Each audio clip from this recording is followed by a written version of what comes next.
And we're back with Marc Surdyka. Marc, how are you doing? I'm doing well, Chris. Thanks for having me back. Of course. By the time this episode comes out, the YouTube video and the blog will have already come out. So today we're going to dive into all things tendons. And for people that want additional information, go check out the YouTube video on tendon pain, tendinopathy, and or the blog. Marc, you wrote and scripted and filmed with the help of Tony this new tendon piece, and we're going to dive even more into it today than what the YouTube video and the blog has. Let's start really basic. What actually is a tendon? Yeah, before even starting there, a few things I want to say is that most of the references, if we do discuss specific references, probably will be in the blog that you can just click and link out so you can find that. The other thing that I want to say is that some of the stuff that we're going to talk about is going to be pretty technical, like some technical jargon.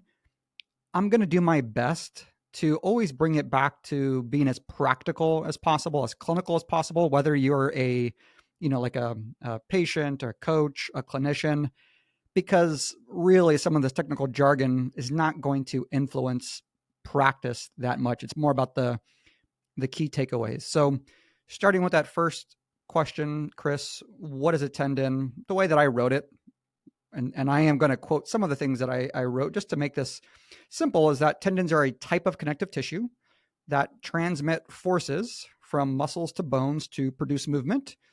Their ability to store and release energy, especially as it relates to the patellar and Achilles tendons, improve power and movement efficiency, and help to protect muscles from injury. And that last part comes from actually a quote from a paper is nice to kind of summarize this. So this is from Roberts and Canal, How Tendons Buffer Energy Dissipation by Muscle. They state, under circumstances that require the dissipation of mechanical energy, the elastic behavior of tendon can protect muscle by temporarily storing energy rapidly, then releasing it more slowly to do work on the muscle. This mechanism may protect muscle from damage by reducing the rate of muscle fascicle lengthening and at peak power inputs to muscle fascicles. So, you can't separate muscles from tendons. They're always going to kind of work together. I think before going further too into some of these questions, it's going to be helpful to define some terms. And this is where it's going to get a little bit technical, but stay with me and we'll come back to the stuff and what's important later on. So a lot of this actually comes from a good paper by Greg McMahon, and it's titled No Strain, No Gain, The Role of Strain and Load Magnitude in Human Tendon Responses and Adaptation to Loading. So just trying to understand tendons a little bit more. So tendons are viscoelastic. So talking about some of those viscoelastic properties. So if you hear, and this is from a technical standpoint, the term tendon strain, this describes the elongation or, deformation, those are synonymous, describes the elongation or deformation of the tendon relative to the normal length, right? So it's a change in that length relative to its normal length. That's tendon strain, just a change in length essentially, right? Tendon stress describes tendon force relative to the tendon cross-sectional area. So stress equals, that force divided by cross-sectional area. We're probably not going to talk about stress too much, except for defining it, using it to define another term. Tendon stiffness describes the change in tendon length, which is that, deformation, in relation to the force applied to the tendon. And this is dependent on the cross-sectional area and length of the tendon. So greater cross-sectional area and shorter length will lead to greater stiffness. So for tendon stiffness, it is the change in force over the change in length. And then the last one, this one's always kind of like, I think confusing for a lot of people, Young's modulus, or you can just call it tendon modulus. This describes the relationship between tendon stress and strain, representing the properties of the actual tendon material independently of the cross-sectional area. So modulus is stress over strain. A lot of definitions. We'll come back to that. A few things that are important here is that in different papers, you'll read, or even if you listen to authors or researchers, but you'll read about the different properties of tendons and how they're being looked at or measured in research. So one such property is the mechanical property of a tendon. So if someone is referring to the mechanical property of a tendon, they're usually referring to the stiffness of the tendon. So that mechanical property is just a characteristic of a material that describes how it reacts to an applied force. Okay, so mechanical property, stiffness. Material property is referring to Young's modulus or the tendon modulus. And then morphological property, you're thinking like the cross-sectional area of the tendon, right? So kind of what the makeup of that tendon. So once again, a lot of things that I kind of defined there, some more important than others as we move forward. And I'll try to simplify it later on in the discussion. Yeah, this is going to be a deep dive. And obviously we've had authors and researchers and clinicians on discussing a variety of tendon related pathologies and rehab. And this is going to be, what is the evolution of tendon pain and tendon research, and what do we used to think, and what are still the uncertainties? And I think this is going to be kind of a go-to podcast to always return back to, just on all things tendons. And that's really the goal. So I appreciate you outlining those early definitions. And like you said, we'll come back to them. Let's start with the evolution of what we thought of tendons originally and why they were painful and how things have evolved over the course of time. We'll start with tendinitis, if you'd like. It sounds like that was originally, the common thought of, using that as the term for a painful tendon. What did people think was tendinitis? How did they think it was going to get better? And then we can kind of go from there. Yeah. Initially, when thinking about tendon pain, tendon injuries, they were described as, being tendinitis, kind of this acute inflammatory condition. And that's how they were treated, right? You have inflammation. Therefore, the treatment for that inflammation is rest, ice, anti-inflammatory medication, corticosteroid injections. And this was actually questioned as early as 1976 by Purdue and colleagues. And then probably one of the most influential kind of like editorials was by Kareem Khan, Jill Cook, and a few others in the British Medical Journal in 2002, which was Time to Abandon the quote unquote tendinitis myth. And so what happened was that over time, through biopsies and, other means, kind of histopathological findings, like looking at these parts of the tendon under a microscope, it was discovered that, hey, maybe inflammation really isn't that present in those experiencing tendon pain. And so that's why, there was a push to move past the diagnosis of tendinitis. And like I said, there was research as early as 1976 that I'm aware of, and probably one of the most, more influential pieces was in 2002 in terms of trying to move past using that term. What was the next term or the next thought as, well, there may not always be inflammation, or that's not the key driver of pain? Where did the researchers tend to go from there? Yeah, so I want to say that a lot of this happened at the same time. So a lot of these things were happening concurrently, right? But I think a lot of people are aware that for a short period of time, and not by everyone, but tendinosis was popularized as a preferred term. I think, one influential paper was by Nerschel in 1992, referring to the elbow, so tennis elbow, referring to it as elbow tendinosis. And that's because researchers did find a degenerative process occurring within the tendon. Now, since then, we've learned that that's probably not the best terminology to use for several reasons. One being that this degenerative process, this tendinosis, is common in the asymptomatic population, especially as we age. We're going to see more and more of these degenerative changes, perhaps. So it's common in the asymptomatic population. But I will say, as far as I know, generally, if someone is experiencing tendon-related pain, they are going to have, these degenerative findings on some form of imaging. But common and asymptomatic.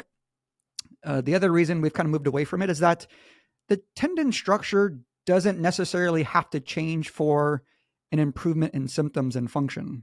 So papers will look at things like the cross-sectional area of the tendon, the alignment of these fibers, and then they do this intervention and they say, where they see that in a lot of individuals, the actual structure of the tendon doesn't change, but their symptoms and their function improves.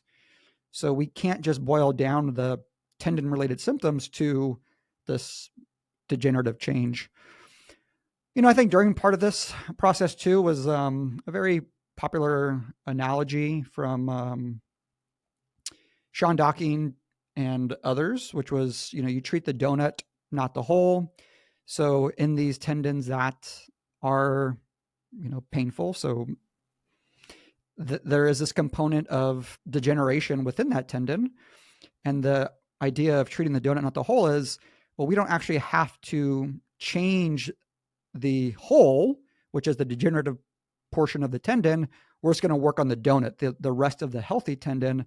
And that's going to be our focus of, rehab and treatment. So treating the donut, not the hole. I will say, before we move on to like tendinopathy, there have been other terms introduced, and it varies per body region. I think in the physical therapy realm, Vincenzino and Wright in 1996 kind of helped popularize epicondylalgia, which is, just referring to like the epicondyle being painful. So not strictly saying this is a tendon problem, but hey, maybe there are other factors contributing to this elbow pain. So epicondylalgia, we've seen it in the hip, where we used to think bursitis, like an inflammatory condition there was the primary driver of symptoms. And then we saw the introduction of like greater trochanteric pain syndrome, which is just like, hey, you have pain on your lateral hip. And even more recently, I would say we've seen it with something like rotator cuff related shoulder pain. And that might encompass some people who have, some form of painful tendinopathy. So there have been other terms that we use to describe pain that we can't fully explain or can't explain very well at different body regions. But I think that's kind of a brief history of tendinosis. And if I didn't describe anything well, like the donut analogy or otherwise, just let me know. You've already said tendinopathy. When did tendinopathy start becoming the common or more accepted term, and what does the tendinopathy actually mean?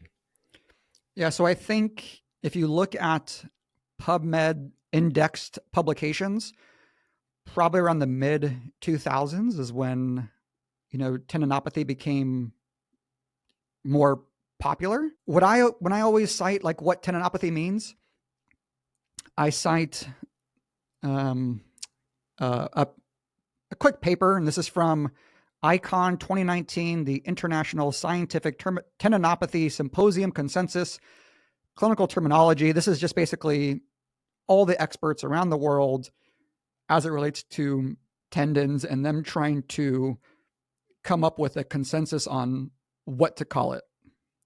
And this is what they say, tendinopathy. So tendinopathy is the preferred term for persistent tendon pain and loss of function related to mechanical loading.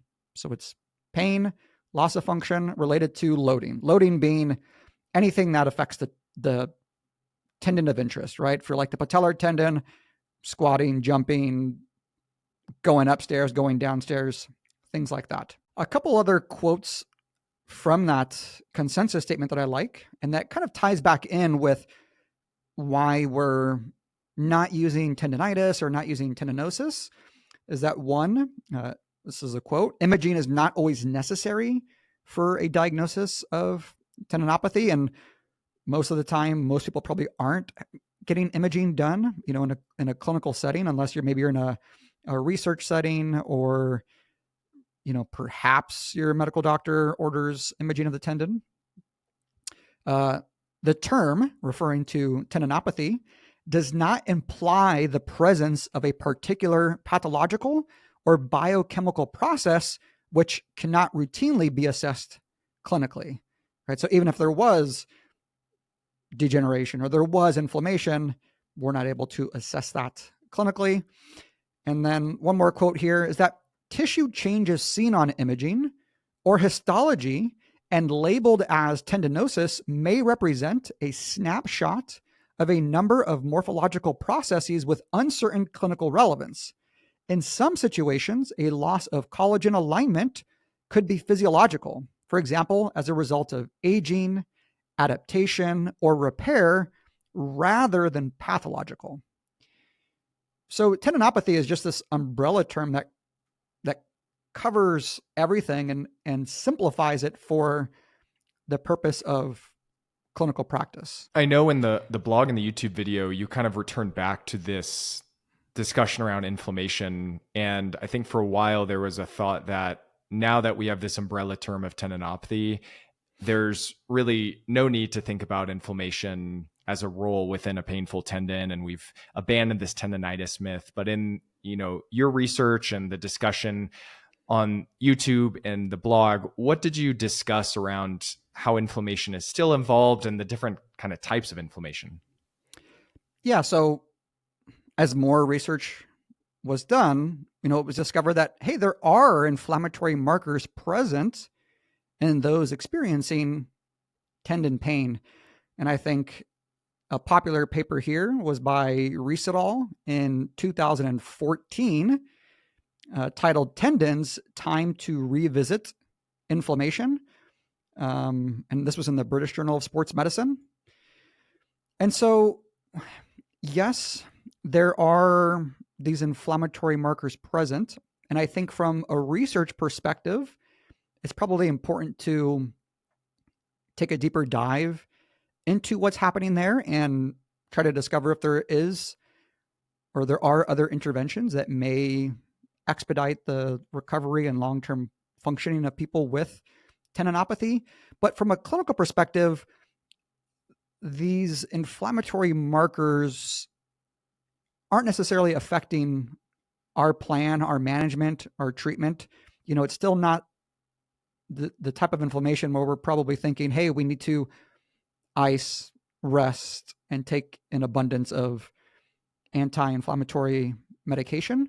And some inflammatory, markers or mediators are just a response to normal tendon loading and adaptation. They're not pathological. This is just physiological, that you load the tendons and there is going to be some inflammation present.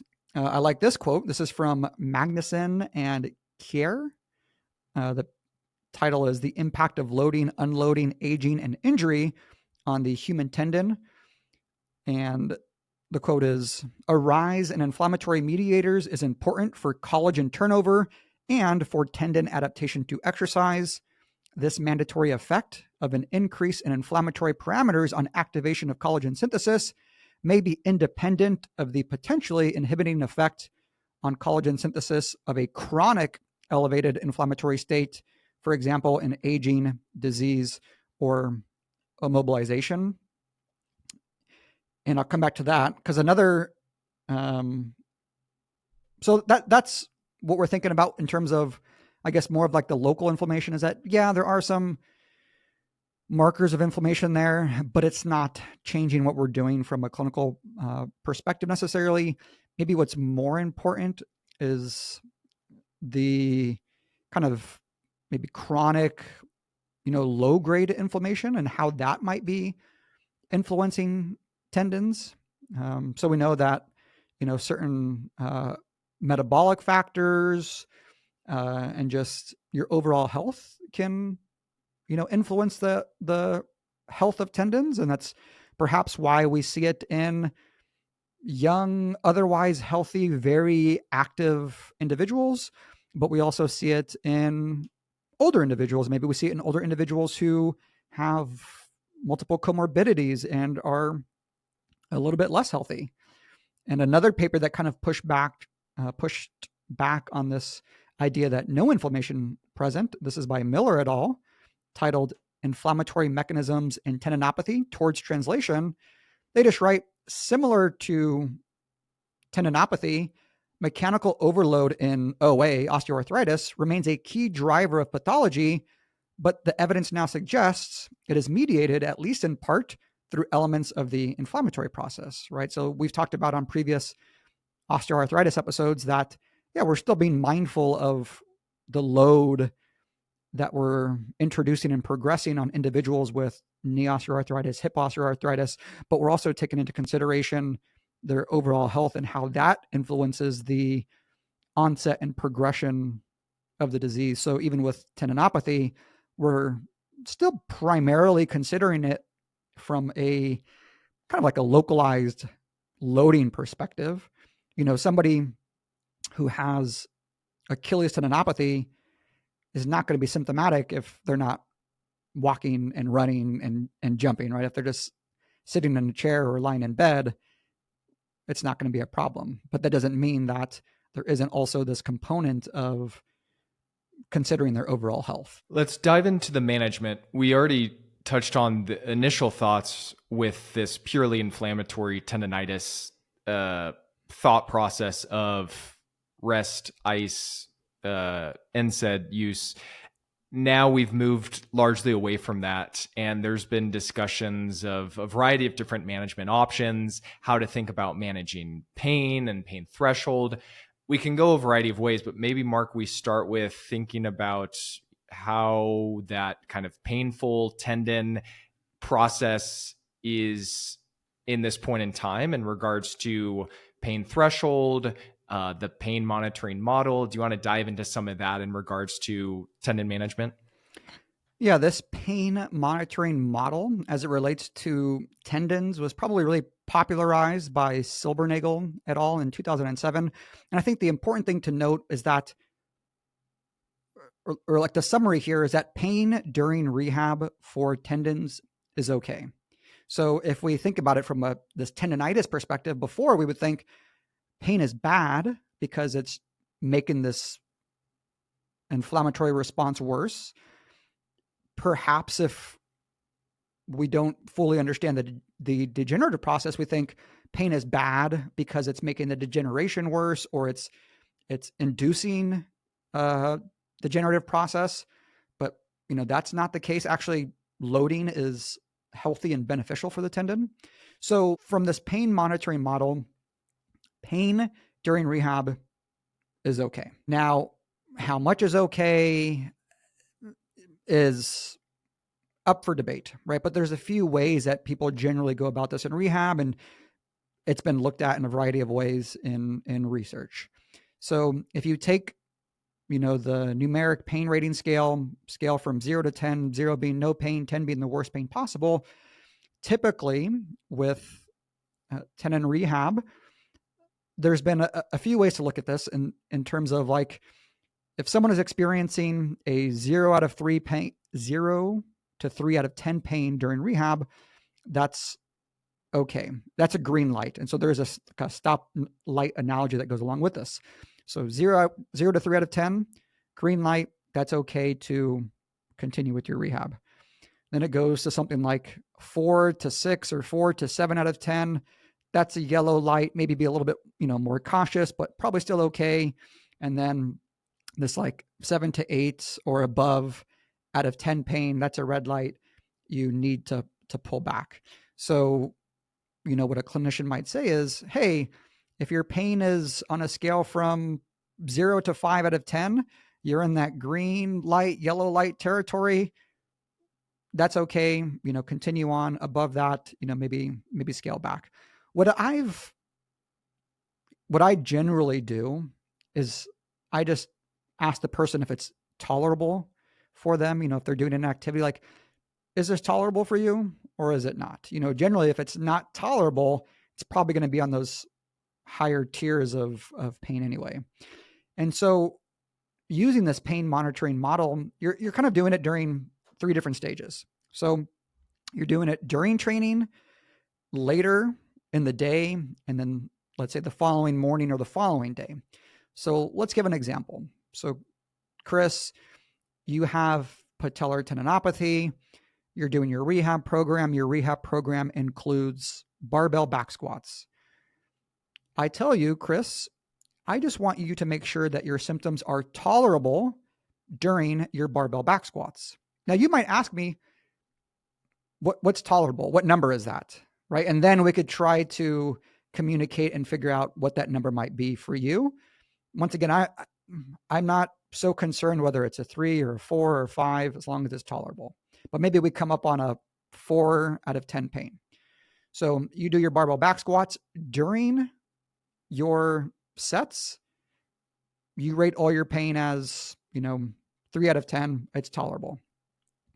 You go home later in the day and I've instructed you to do this. You go grocery shopping, you go up and downstairs, you think about how your knee is feeling, and you go, hey, compared to how it was this morning, it's no worse. So it's still tolerable. That session of barbell back squats didn't increase my symptoms. And then the next morning, you do that again. You go, okay, now that it's the next day, how did I tolerate those barbell back squats? And you're trying to use some kind of baseline for reference. So if you woke up this morning, let's say, just getting out of bed is probably not going to load your patellar tendon that much. You might have to do a specific type of loading to reproduce symptoms. So maybe at rest, you're at a 0 out of 10 or a 1 out of 10, but I say, Chris, let's find an activity that you can use as your baseline. And so that might be a wall sit. That might be a single leg squat. That might be a single leg decline squat. So you do a single leg decline squat. You rate your pain at a 4 out of 10.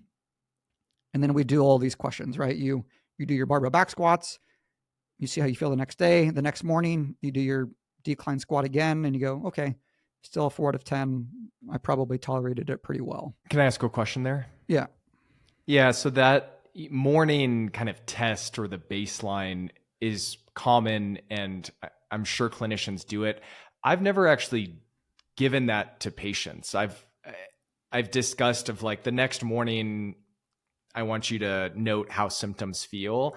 What are your thoughts on the benefit or necessity of doing that type of morning testing versus just saying how in general over the course of the first few hours upon waking do the symptoms feel? Because if we're talking about as a whole, that's a common place, the patellar tendon, do that testing. But for like the rotator cuff tendons or the lateral hip and gluteal tendons, I feel like that's less common. Do you, one, practically kind of give that to patients, or have you in the past? And, how relevant or meaningful do you think it is to do those morning tests?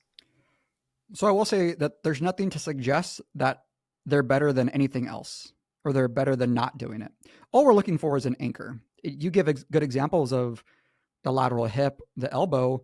For the lateral hip, waking up in the morning and standing and walking might be a loading test enough for some people. Or for the elbow, someone going and making their coffee and making their breakfast and just doing some of their day-to-day activities, that's enough of a baseline for them to know whether their symptoms got better, worse, or stayed the same compared to the previous day. I think that sometimes it can be helpful because there are people who do this on their own anyway, and you have to educate them to not do it too much. So it's the patient that might say, well, I just wanted to see how my knee was feeling throughout the day. And, so maybe they take whatever that painful activity is and they do it 20 times a day to see if, the knee is still painful. And yes, it is. And it's like, hey, let's just do that one time in the morning. That can be your baseline. That can be your reference, but you don't need to test it 20 times per day. And if anything, you might just be irritating things or flaring things up by continuing to provoke it. But yeah, I think it's a good question. No, I don't think it's absolutely necessary. I just think some kind of baseline, some kind of anchor, whatever it may be, is helpful. And even just the rehab, right? Like maybe your barbell back squats is your baseline, and you go in and 2 days later and you do your barbell back squats again, but this time, your pain is way worse.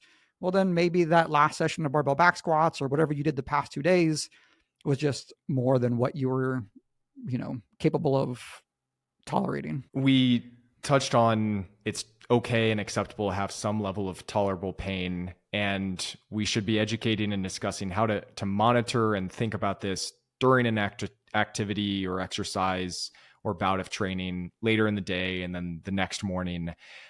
Let's discuss actually how to manage these symptoms. So we know how to monitor them. We know that some level of symptoms is acceptable. From an overarching tendinopathy rehab perspective, what are actually kind of our big priorities in management options? Once again, I don't think we have research to say what's best, but there are some practical things that we can do. One of those practical things is making small progressions. For some reason, we get this wrong in rehab sometimes. I just gave this example to a client that I saw the other day, saying that, hey, if you're bench pressing 225 for 5 reps and you've been doing that consistently, the following week, you're not going to try to bench 275 for 5 reps. That's just not realistic. And so I think sometimes in rehab, we just want to test things out, see how things are going. And sometimes it's fine. And sometimes it works out okay. But in reality, if you've been doing 10 reps, sure, try 11 reps, 12 reps, 13 reps. Maybe don't try 20 reps. If you've been walking 1 mile, maybe you weren't walking 5 miles. Like it's these slow progressions. So I think that's a big thing. And once again, that's a bit of trial and error. And if you happen to push a little bit too hard, well, you just back off a little bit, the next few times. I think part of that too, maybe this is the same thing, or number 2, is having at least some repeatable progress before progressions, I think can sometimes be helpful, meaning that you do the barbell back squat for 225 for a few sets on Monday, and you do it again on Wednesday. So now you know that you have concrete evidence that you have 2 sessions back to back in the same week that were tolerable. Now, maybe on that Friday session, you could try adding a couple repetitions or adding 5 pounds or progressing in some way versus just jumping to progress every single session, because sometimes there are going to be fluctuations in symptoms. So you just want to make sure that the tolerable symptoms that you're, experiencing on repeat sessions is it's repeatable. I don't know. Yeah, I mean, I think it's not too complicated. I don't know if you have any other thoughts there. Yeah, that in regards to how to scale up loading or progressions, I agree with that, of small incremental steps. And then this is common with like return to running plans where you have, at least 2 repeat cycles of the same, volumes or the ratios of walk jog to make sure that within multiple bouts of multiple days or across a week or 2, that things are consistent and then you can move forward. So that's one kind of management option of increasing load and progressing over time. There's been these waves of ways to provide load to a tendon, from an isometric, a heavy slow resistance, an eccentric. Can you touch on, maybe like the big overview of where these things have come in popularity and kind of where we are now of what do we think is actually, the big benefit of loading and where should we think about it? Let's start with isometrics, even though historically that's not where we started. But Ebony Rio and colleagues in 2015 took 6 volleyball players. They had them either do isometric leg extension or isotonic, so just, doing the full repetition leg extension. And after doing the isometrics or after doing the isotonics, baseline and afterwards, they measured their level of pain. And essentially, with the isometrics, the volleyball players went from a 7 out of 10 pain to almost a 0 out of 10 pain. Right? So that's pretty good. And I think the protocol was something like 5 sets of 45-second holds with a 2-minute rest. So you can imagine, wow, I have a 7 out of 10 pain and I do 5 sets of 45 seconds. And now I have a 0 out of 10 pain immediately after. And not only immediately after, but 45 minutes later. And so everybody took that to say, well, isometrics are the bee's knees. And anybody who has tendon-related pain, whether it's the patellar tendon, Achilles tendon, rotator cuff, elbow, you're doing isometrics and you're doing this specific protocol because it's been proven to have this analgesic effect. Well, more research, came out over the years, and it turns out, well, isometrics aren't this magic wand that just makes tendon pain disappear.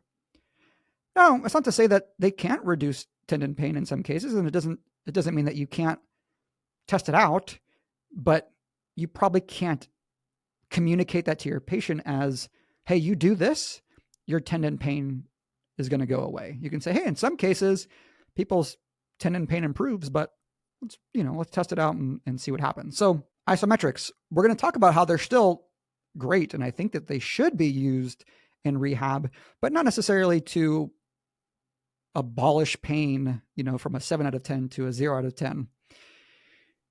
What's important to know about tendons is that load is the only language that they speak, right? What I mean by that is that it doesn't matter if it's concentric, eccentric, isometric, tendons speak the language of load. Eccentrics were very popular for a long time, and I think probably are still popular in some circles. And this came from a paper in 1998 by Alfredson et al.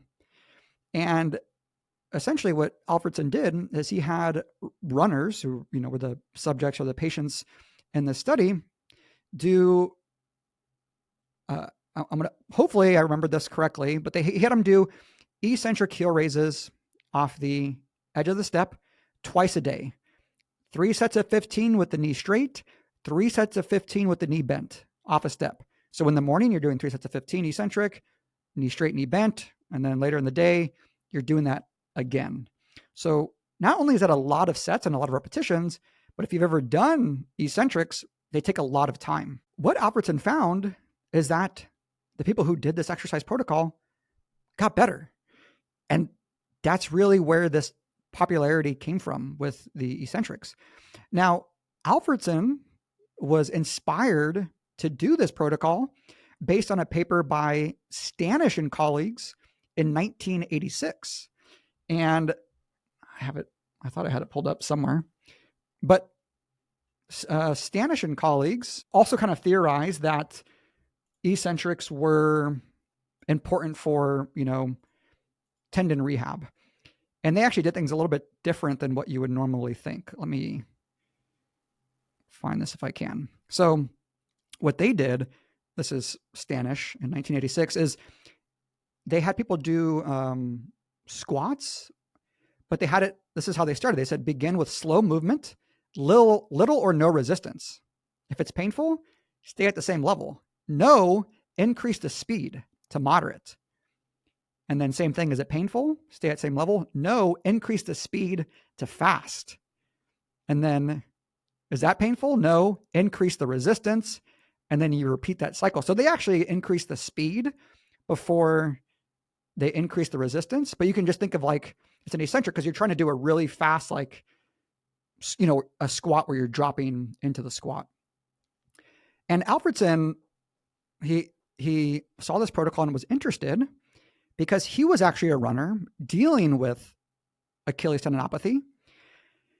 And I think like his advisor or his mentor or whoever it was at the time, the doctor that he was working with, he wanted his advisor to perform surgery on his Achilles because he was no longer able to run. He wasn't able to do the things that he wanted to do. And the advisor said, no, like, I'm not going to perform surgery on you. We need you here. You're going to be out for a while. And so Alfredson saw the Standish protocol and said, hey, I'm going to try it out. And, if I tear my Achilles, then great. That's like an excuse for my advisor to perform surgery on me.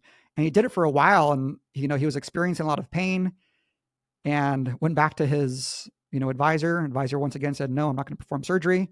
So this is when Alfredson said, okay, well, I'm going to just really push into pain, really load it up and see what happens. And, his symptoms improved and he returned to running. And so that's kind of how that protocol came to be for him, which was you push into pain, you add weight, as you're doing eccentrics. So that's the history of that. But like I said, it doesn't matter if it's concentric, eccentric, isometric, load is load. Any questions there? And then we can kind of... Yeah, that eccentric protocol, that was a true eccentric only that they were doing at the time, where it was heel off the step, lower at a specific tempo, and then reset, or it's a controlled and slowed eccentric, but they're going through the full range of motion. They're doing that concentric as well. Yeah, so you just imagine you're standing on the edge of a stair, you rise up on two legs, you bend the knee of one leg. The affected leg is the one with, the forefoot still on the step. You lower down and then you put your other foot back on the step. You rise up, you bend that knee, you lower down. So yeah, you're doing that 3 sets of 15, knee straight, knee bent, twice a day. It's time consuming. Yeah, that's a lot. Every day, then 7 days a week. Yeah. But they found relief. And then they also found relief in the other group with isometrics.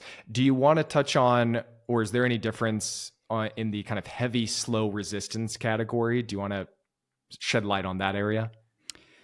Yeah. So one, I will say that there are some older review papers, but they're still amazing. Like Bohm et al. In 2015. I know it's 10 years old now, still a great review paper on a lot of this stuff. And the authors on that is going to be, they're going to be the ones that I'm going to be talking about here. So they're from Humboldt University in Berlin, Germany. But one thing that I want to say is that there have been so many different papers using so many different loading protocols, and they all seem to work, right? Like you can do eccentrics and they'll work. You can do heavy, slow resistance and they can work. You can do something else and they will work. What we're trying to do is figure out what's the best and probably what's the most efficient. Like if you can do heavy, slow resistance 3 times per week and it takes you 45 minutes, or you could do eccentrics twice a day, 7 days per week, and it takes you, significantly longer and you're going to get the same outcomes, I'm probably going to go for the heavy, slow resistance because it's less time consuming than the other one. However, if it's a person that has no gym access and they just want to do the eccentrics, like, that can work. But let's talk about how we've gotten to some of the recommendations that we've gotten to. So this group out of Berlin, Germany, have looked at this, and they've looked at how can we load tendons in such a way that best improves those different properties that we talked about earlier, the material properties, the mechanical properties, the morphological properties. How do we load a tendon to best improve those with the intention of the better results that we see with material, mechanical, and morphological properties? Hopefully the better results we see in rehab, the better improvement in symptoms, better improvement in function, right? So when we're thinking about tendon loading, we're thinking about the magnitude of tendon loading. It's a little bit different, I think, in research in terms of like the magnitude of strain, but you're thinking about like the load, the effort, the intensity. We can think about the rate of loading, so kind of like the speed of loading, and then we're thinking about the duration and frequency of loading. So this group has tried to determine the best loading protocol. And over a series of studies, this is what they've come up with. So on one of their first studies, I think this is in like 2007, they say, let's strain the tendon, right, to a certain amount. And then they define it as like low strain, medium strain, or high strain. I think they compared like low strain to high strain. And their high strain group was 4.5 to 6.5% tendon strain, something along those lines. For our purposes, for clinicians' purposes, we're not measuring tendon strain. Not super important. This is just important to know for research perspective. Okay.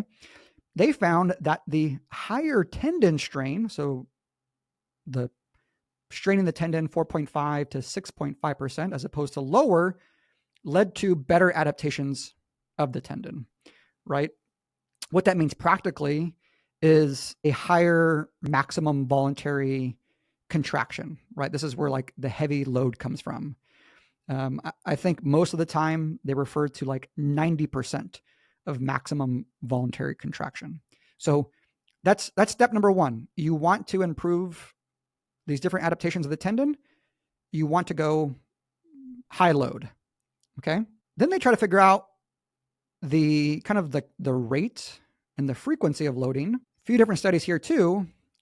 But what they found was that about a 3-second cycle was effective in triggering these adaptations. So what I mean by that is, let's say you do a leg extension and you push into the machine for 3 seconds and then you let off, versus you push into the machine for 12 seconds and then you let off, or you do something like a single leg squat very quickly. Out of those three, the thing that leads to the best tendon adaptations is that sustained duration of about 3 seconds, right? So now we have high load and sustained duration of about 3 seconds. And as part of their protocol too, what they did is like 3 seconds on, 3 seconds off, 3 seconds on, 3 seconds off. So now we're getting closer to figuring out, okay, like what's the best way to load the tendon to see these adaptations. Now we can also compare this to walking, running, like faster cyclical loading. And we've seen that in the research that those things don't induce the positive tendon adaptations that we're looking for, because the strain on the tendon is too low. So just going back to high load, sustained duration. And here's a summary from them in one of their later papers. In combination with our previous experiments, demonstrate that a high strain magnitude beyond habitual loading, walking, running, etc., must be applied to the tendon to induce adaptive responses of the mechanical, morphological, and material tendon properties. A tendon strain duration of about 3 seconds seems to be necessary for effective transmission of the external tendon strain at the cellular level, and therefore plyometric exercises like jumping may not be an optimal training stimulus for tendon adaptation. Now, more recently, they've tried to figure out the frequency and the volume of loading. So if you do more sets versus less sets, or you do, let's say, daily or more like regular loading as opposed to 3 days per week, is a higher volume and a higher frequency better than a lower volume and lower frequency? And they found that didn't have any effect. So it's really about the magnitude of the loading and then like that strain duration. And typically their protocol, I'll pull it up here, and this is what I actually cite in the YouTube video, is that, like, let's say for a leg extension, you'd bend your leg to roughly, or your knee roughly to 60 degrees. If you're using a machine, you want it to be too heavy for you to move. And then what you're doing is you're pushing at your maximum tolerable effort for 3 seconds, relaxing for 3 seconds, and repeating that for 4 total repetitions. You rest 1 to 2 minutes, or you switch legs, and then you repeat 4 more times for 5 sets total. So it's 5 sets of 4 repetitions, 3 seconds on, 3 seconds off, performed 3 times per week. And that's, generally the protocol that they're using. Now, a few more caveats here, and then you can ask some questions, because I know this is a lot. One, we have no way of measuring tendon strain in the clinic. That's why in the script I say, you're pushing at your maximum tolerable effort. I don't even know, if you're pushing at 90%, 95%, 60%, like they're using more sophisticated technology to be very specific with their loading protocols. Two other things. They're also trying to figure out how to individualize this, meaning that they have a study where to achieve this like 4.5 to 6.5% tendon strain, what was considered this high magnitude of strain, how the maximum voluntary contraction of people differed significantly, right? So to achieve that level of tendon strain, someone might have pushed only 60%, while someone else pushed 90%.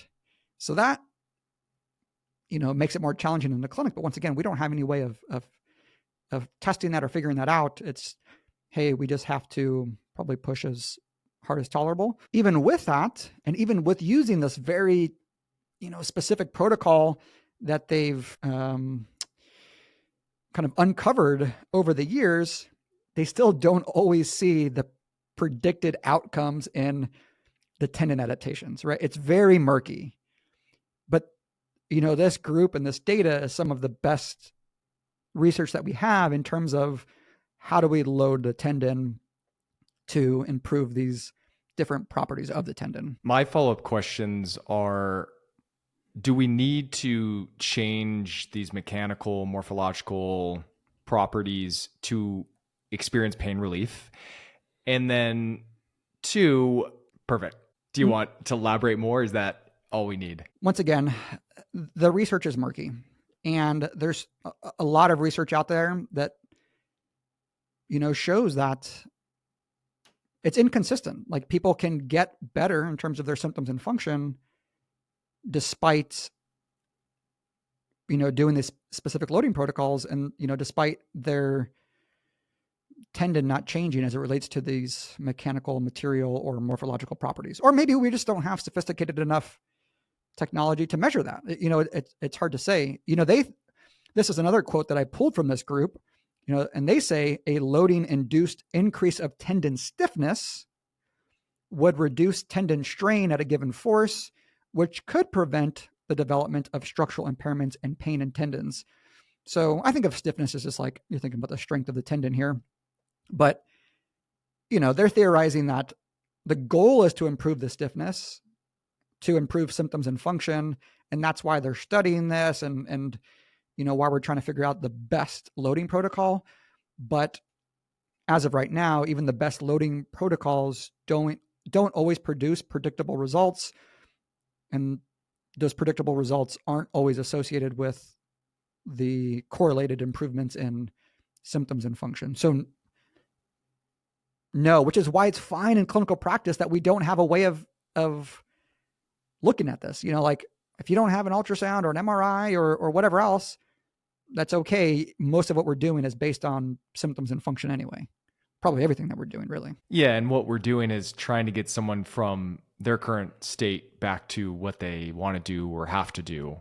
And let's dive into the practical things that clinicians should take away or think about it with all of this murkiness and all of the gray of, well, there's a lot of options. How should we consider starting? Like, where can a clinician decide, okay, well, I have all these options and it's almost paralyzing. What are some recommendations and frameworks, and how can they build from the starting point?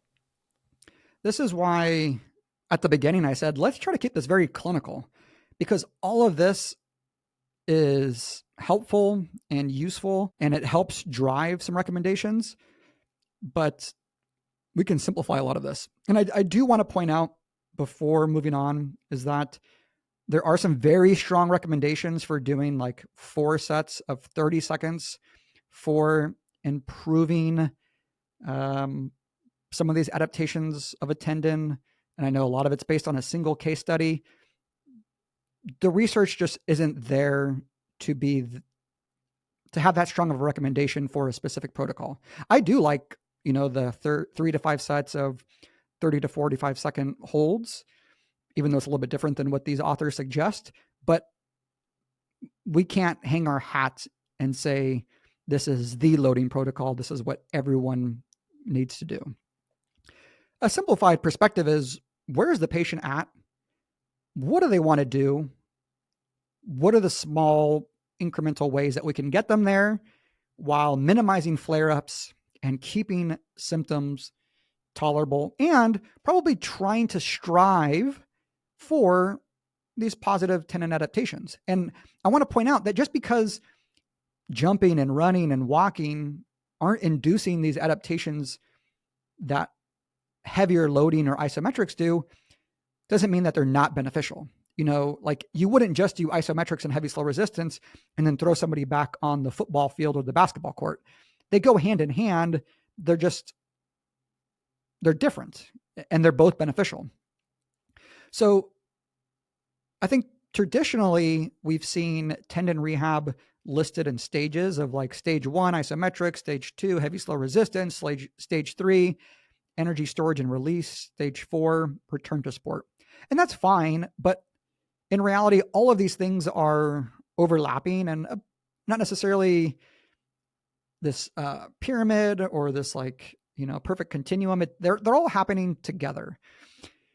And so if someone's dealing with, and also I want to say that a lot of the research that I just talked about in terms of like tendon loading, patellar and Achilles tendon, as far as I know, this doesn't exist in the elbow. This doesn't exist in the shoulder. I think it's very hard in the shoulder compared to, Achilles and patellar tendon. So we can't necessarily also use this as a blanket generalization as exactly what to do for the elbow and shoulder and other tendons. Okay, isometrics, they're not a magic, wand for making you pain-free, but they're still very helpful because you get to control the range of motion. You get to control the intensity or the load.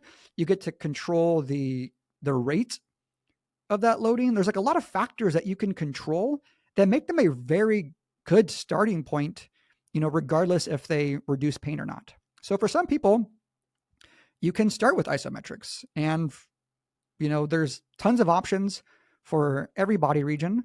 And, I said that these authors found that higher volumes, higher frequencies don't necessarily improve adaptations more than less. And so you might start off with, 3 times per week. And you could also do 5 times or 7, 5 times per week or 7 times per week or twice. Once again, the tendon adaptations don't always correlate with like, perfect improvement in symptoms and function. The idea is that you're using these isometrics to try to improve your tolerance to loading and your ability to load at higher loads and higher rates of loading. So there's the isometrics, the heavy slow resistance, which is usually, you're thinking about heavy slow resistance as, eccentric for 3 seconds. Let's say if it's a squat, pause for a second, concentric for 3 seconds. It's a logical progression from the isometrics, but you could do them, hand in hand. The energy storage and release is just about making sure that you're preparing for faster movements and your demands of sport. You want to make sure that the tendons can tolerate faster loading, because that's actually what loads the tendon more. So this is from ERP. Faster movement speed results in greater tendon strain during the loaded squat exercise. So in summary, the present results indicate that performing a loaded squat at a faster movement speed results in a greater quadriceps tendon force, i.e. stress, and lengthening strain than when it is performed at a slow tempo, right? So with rehab for tendons, you're essentially moving from slower speeds to faster speeds, incremental progressions, keeping things tolerable, and then, gradually returning to sports. Is there a perfect way to do this? Is there a protocol for every body part? Is there a protocol for every single person?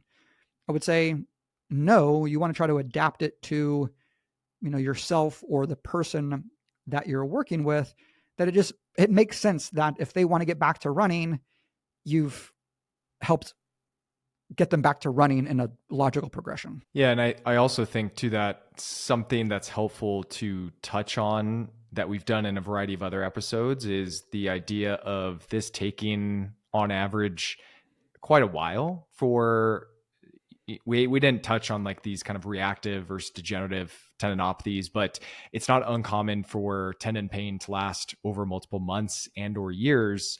And discussing how to stay active and stay fit and load that region throughout that period of time, because it can be a long time, and kind of work along that continuum. Like you said, there may be some weeks or months where if that, let's say, Achilles tendon is super irritable, maybe we scale back the amount of, higher rate of force or higher speed based activities and lean into some of the heavy slow or isometric, knowing that we're still probably creating sufficient or valuable load into the tendon. We're training the surrounding musculature, but we're allowing kind of the reactivity of that painful tendon to kind of calm back down before we again lean back into more of the higher rate activities. So I think the education on this can take and may take longer than you expect or you want, but these are all the strategies we have to continue to train and to continue to progress. There may be some up and downs, and that's why it's so great to have this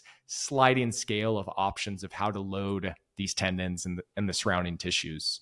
Yeah. And any thoughts there? Yeah. And just repeating that loading is healthy for the tendon and it's recommended for the tendon. And I give a few case examples, and I'll do the same right now. Maybe we can give even more.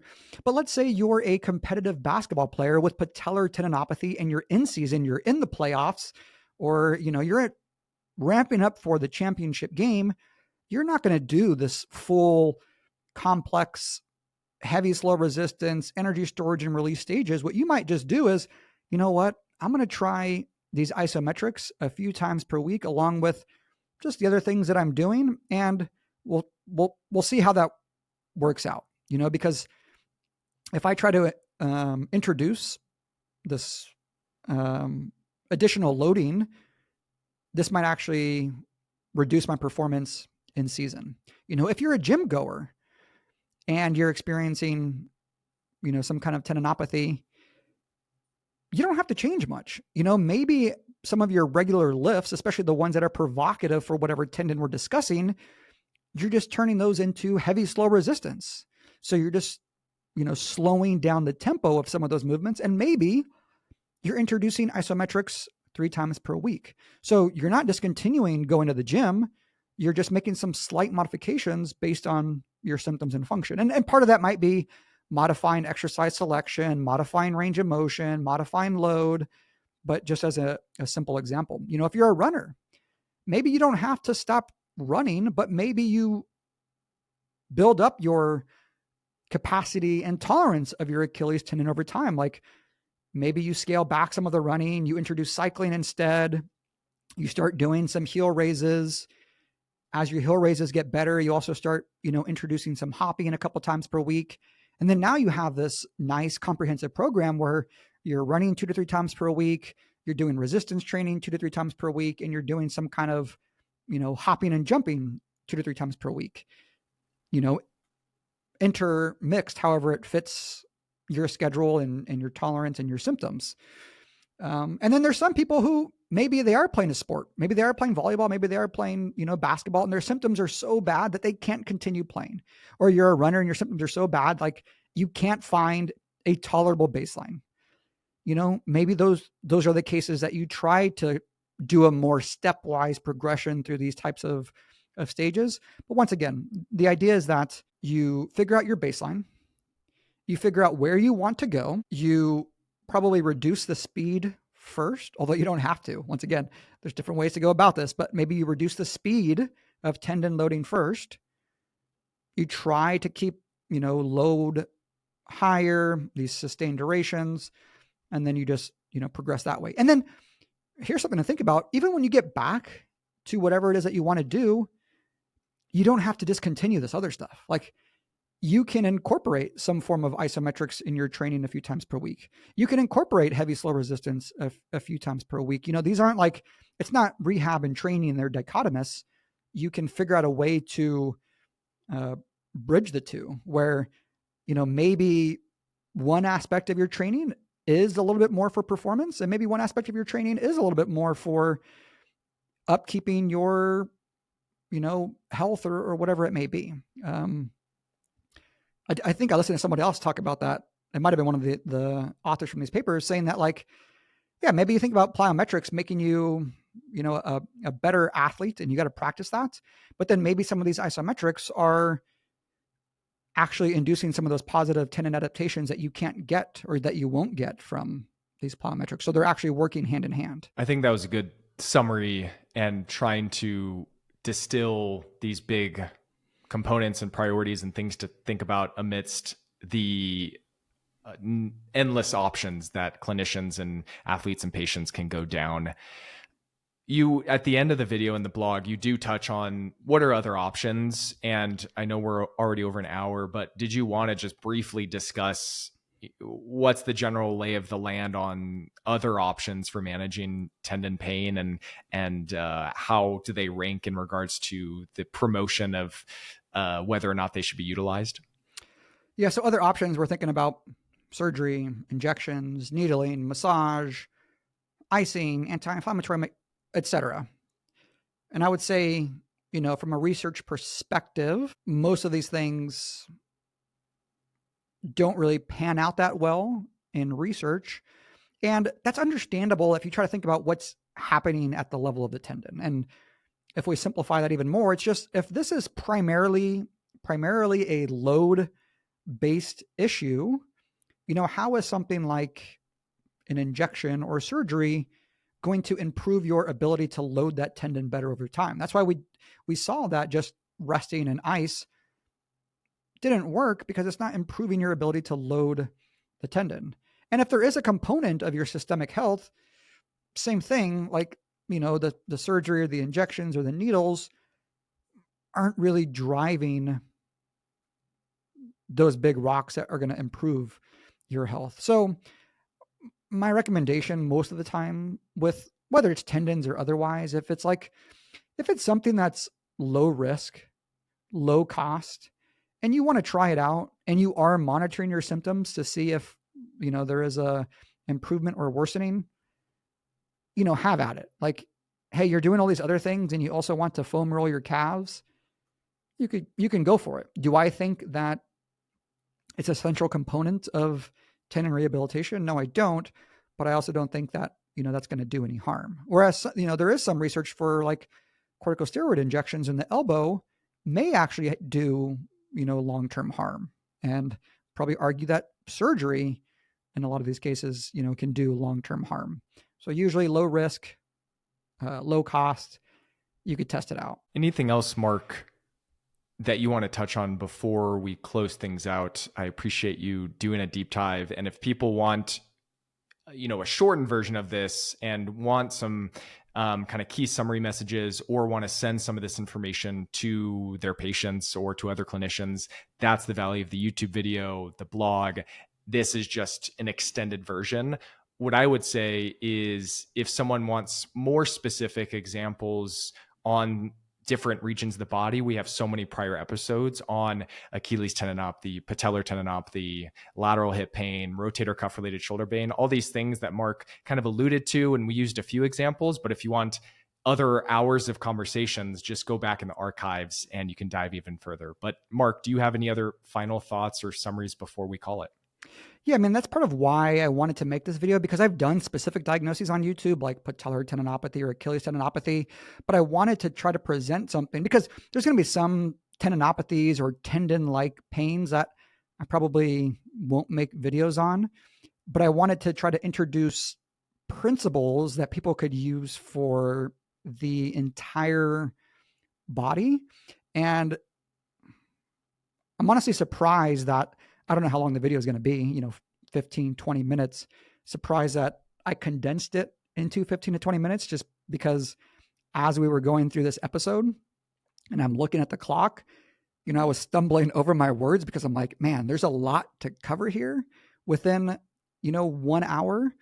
And I didn't cover it all in 1 hour, but no, I would just go back to, for everyone listening, once again, if I tripped you up with any of the definitions or the research or anything along those lines, it can be important for guiding practice, but in reality, practice usually is much, much more simplified.